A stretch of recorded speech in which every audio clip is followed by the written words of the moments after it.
How is it possible that in 2024, Jews are being hunted down in Amsterdam like it's 1938 all over again? I give you. This one for the children, motherfucker! I give you my money. I give you, please go. Shalom from Israel, I'm Hananya Naftali, bringing you a critical and heartbreaking update.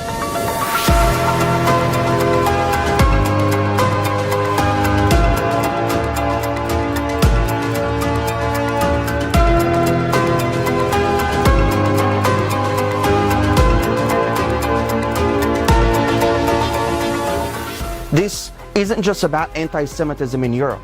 It's about a continent that has abandoned its own promises and values. Today, we're talking about a night of horror in Amsterdam, the cowardice of Europe's leaders, and what this means for the future. But before we continue, if you want to support Israel and take a stand against blind hate, check out theisraelstore.com. Stand with Israel and show the world that never again means something real. Let's start with what happened.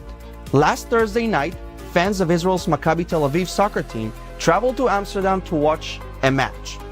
These fans should have experienced a night of friendly competition, but instead, they found themselves fighting for their lives. Mobs waving Palestinian flags and screaming anti-Semitic slurs were waiting for them outside the stadium. The attacks were brutal. At least 10 to 20 Israelis were injured, 3 are still missing, and others had to jump into canals to avoid being stabbed or beaten. We're talking about crowds hunting Jews down in the heart of a European city. Does this remind anyone of something? The images from Amsterdam chillingly resemble the Kristallnacht, the night of broken glass. Tomorrow, we're actually commemorating the Kristallnacht's anniversary. But what are Europe's leaders going to commemorate exactly if they allow this pogrom to happen? 86 years after the Nazis terrorized Jewish neighborhoods, destroying businesses and dragging Jews from their homes, we're seeing mobs in Amsterdam carrying on the same sickening tradition. And what did the police do? Almost nothing. Eyewitnesses reported that Dutch police were nowhere to be found. Israeli fans had no protection, no escort, nothing. They were left to fend for themselves in the face of a violent mob. This isn't just negligence. It's a betrayal. This didn't happen just in any city. It happened in Amsterdam, the city where Anne Frank hid from the Nazis, praying every day for freedom and safety. Her diary is a painful testament to what happened.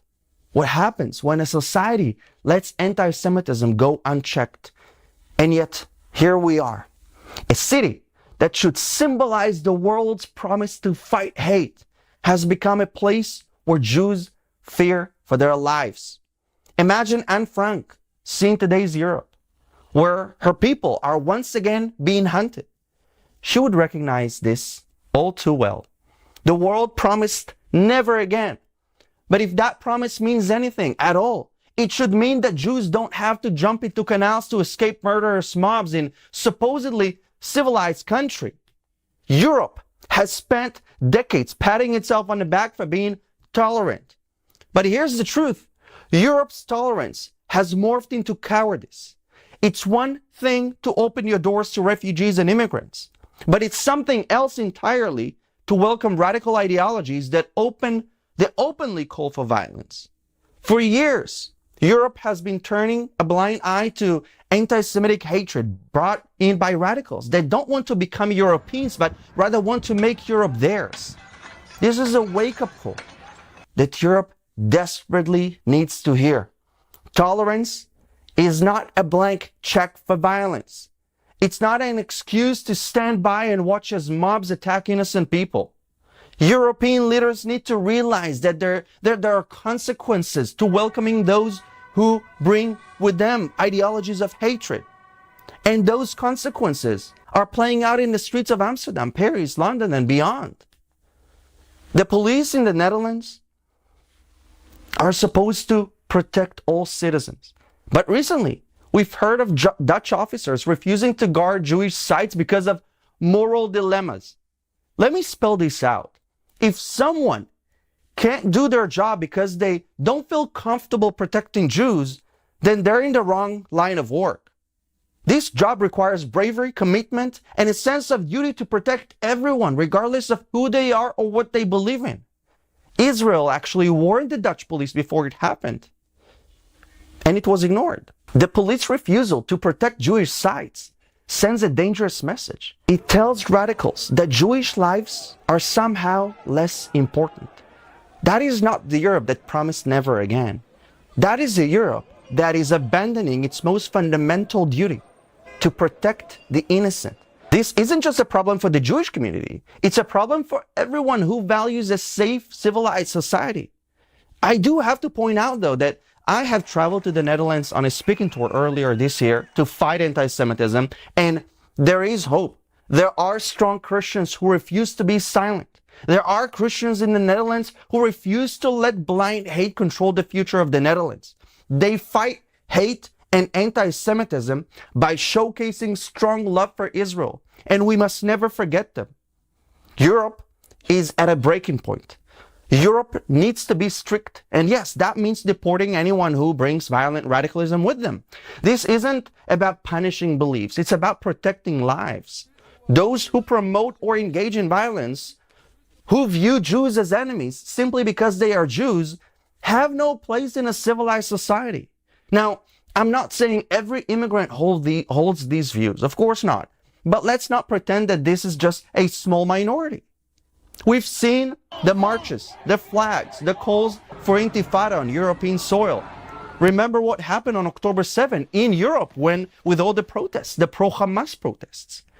If Europe continues to ignore these threats, it's not only Jewish lives that will be in danger. Radicalism spreads like a plague. Today, they're coming for the Jews. Tomorrow, they'll come for anyone who stands in their way. This is a reality that Europe needs to confront, and it needs to do so now. For those of us who believe in the Bible, this isn't surprising. The Bible warned us that in the end times, nations would turn against Israel and the Jewish people. Radical hatred against Jews, a continent turning a blind eye, and leaders who are either unwilling or unable to stand up for what's right. Does any of this sound familiar? Europe needs to wake up before it's too late. Some would say that it's already too late. But Europe is risking losing not only its values, but its very soul. The history books are full of warnings, and we've seen this before. When governments allow hatred to grow, it eventually boils over. And when it does, it consumes everything in its path. Europe, if you don't defend your values now, you'll watch them disappear. The situation in Amsterdam is a brutal reminder to all Western nations. If you don't stand up for peace and justice, you will watch them be destroyed. Hatred doesn't vanish, it spreads. It infects communities and poisons societies. Israel has lived with these threats and learned to fight them. But Europe has yet to face the full consequences of its own choices. Let me be clear. Appeasing radicalism never works. You can negotiate with radicalism. It's not going to compromise. Radicalism is not going to compromise. It's only going to seek to dominate and destroy. So, Europe, here's a choice for you. Do you protect those who value peace, or do you allow those who bring hate to take over? You cannot have both. The Amsterdam pogrom should be a wake-up call to all of Europe and to everyone who values freedom. It's not just about protecting Jews. It's about protecting society itself. This isn't a Jewish problem. It's a problem for anyone who believes in a free and safe society. And if you don't want to take a stand now, we will pay the price later. To everyone watching this, whether you're in Europe, America, or here in Israel, it's time to take a stand. It's time to demand that our leaders protect the values that keep our societies free and safe. Never again cannot be just an empty slogan. It must be backed by action. That means deporting those who bring hatred, enforcing laws that protect the innocent, and demanding that police do their jobs. If we don't act now, we'll be asking ourselves the same question generations before us did. How did we let this happen? If you want real news and unapologetic opinions, subscribe to my YouTube channel and join me on Telegram in a world full of censorship. This isn't just about protecting the past, it's about securing the future for all of us. So until next time, take a stand.